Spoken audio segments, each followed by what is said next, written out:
Hi നമസ്കാരം, Asus ആണ് സാറേ.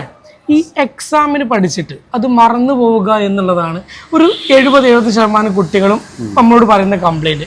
അതിൽ നിന്ന് നമുക്ക് റിക്കവർ ചെയ്യാൻ ഇവർക്ക് എന്തോ പറഞ്ഞു കൊടുക്കാൻ പറ്റും? ഈ പഠിച്ചത് മറന്നു പോവുക എന്ന് പറയുമ്പോൾ നമ്മൾ പഠിക്കുന്നത് ഷോർട്ട് ടേം മെമ്മറിയിൽ കയറുന്നത് കൊണ്ടാണ് അത് മറന്നു പോകുന്നത്. അത് ലോങ് ടൈം മെമ്മറിയിലേക്ക് കയറ്റാൻ പറ്റിക്കഴിഞ്ഞാൽ കുറേ കാലം നീണ്ടു നിൽക്കും.